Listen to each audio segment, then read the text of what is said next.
New tonight, sandwich giant Subway makes a major announcement. A dough conditioner, an ingredient that's also found in yoga mats. It's found in both shoe rubber and yoga mats, and soon it will be missing from the bread on your Subway sandwich. Azodicarbonamide. According to the Food and Drug Administration, this 16-letter additive is commonly used as a dough conditioner. If you've ever eaten store-brand bread, hamburger buns, or packaged baked goods from a fast food chain, there's a real chance you've consumed something also found in yoga mats and shoe soles. No, that's not a joke. It's a very real additive called azodicarbonamide, better known as ADA. And while it might sound like the latest chemical buzzword making headlines, this one has been quietly slipped into your food for decades, often without you even knowing it.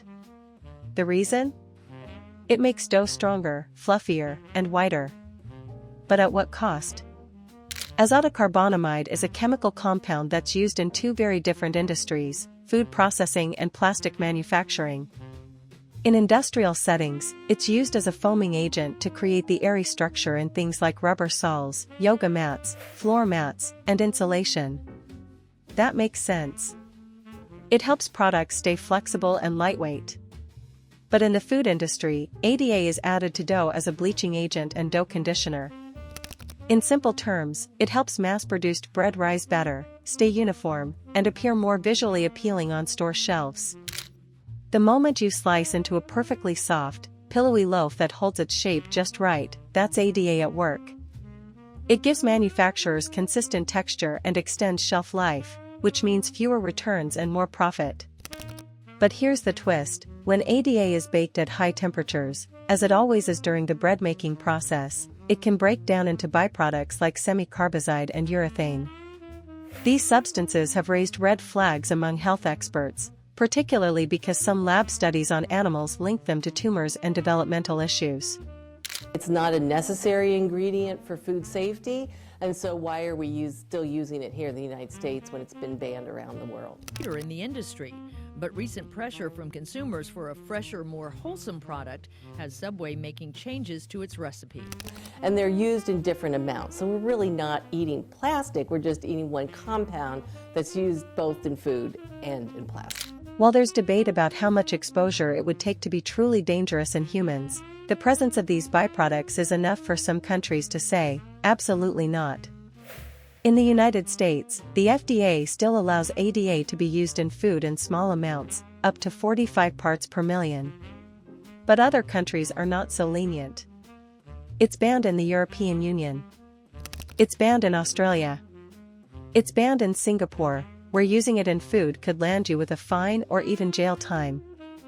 And that leads to an uncomfortable question: why is something considered too risky for other nations still totally legal and common in the US? Part of the answer lies in how different countries approach food safety.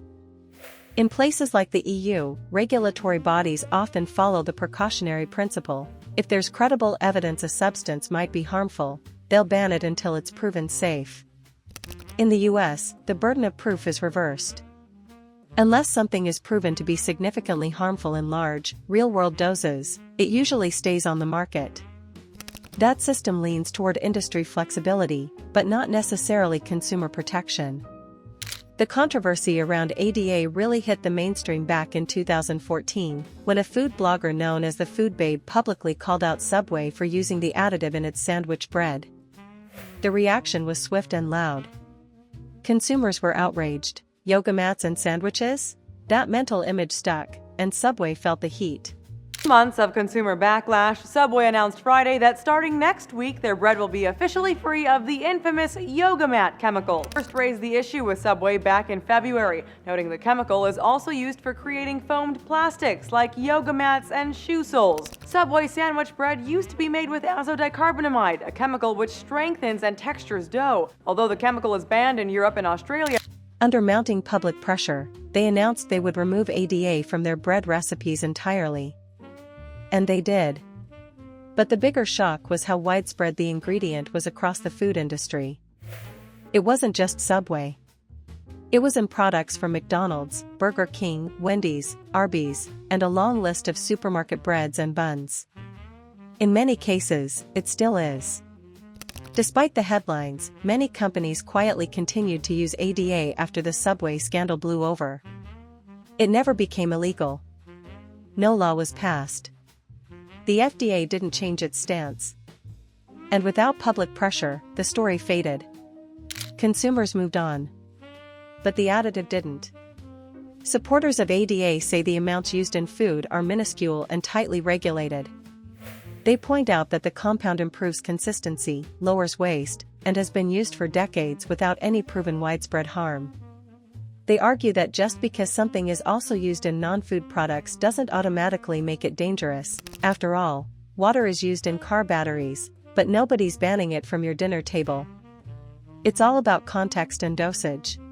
In the face of this backlash, Subway told consumers it was already in the process of phasing the yoga mat chemical out of the bread recipe. Over health concerns, the FDA does allow small amounts of azodicarbonamide to be used in food. But Hari still isn't impressed with the restaurant's new bread formula. She told NBC Subway's still off the menu for now. But critics push back, pointing out that the issue isn't just what ADA is used for, it's what it can turn into when exposed to heat. Baking, remember, is a high-temperature process. And while the risks to any one individual might be small, repeated exposure over a lifetime is a different story.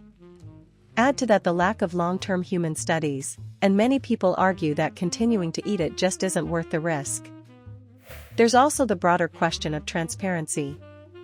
Most people don't read the ingredient labels on their hamburger buns. And even if they do, most wouldn't recognize azodicarbonamide or know what it means. That's a problem. If you don't know what's in your food, how can you make informed decisions? And if a company can hide questionable ingredients behind long chemical names and minimal regulation, where does it stop? Some food companies have voluntarily reformulated their products to remove ADA, especially those trying to position themselves as health-conscious or natural. But others continue to use it quietly. It's still found in cheaper bread brands, discount baked goods, frozen pizza dough, and fast food items that prioritize cost and shelf life over clean labeling. And unless you actively look for it, or follow blogs, watchdog reports, or consumer petitions, you might never know which ones. The truth is, ADA is a symptom of a much bigger issue in the food industry, the constant trade-off between profit, convenience, and consumer health. Manufacturers want consistency, long shelf lives, and perfect texture. Consumers want cheap prices and soft, fluffy bread. Somewhere in the middle, additives like ADA get slipped into the mix. And unless you ask questions, it stays there. It's not just weird, it's legal. At least here.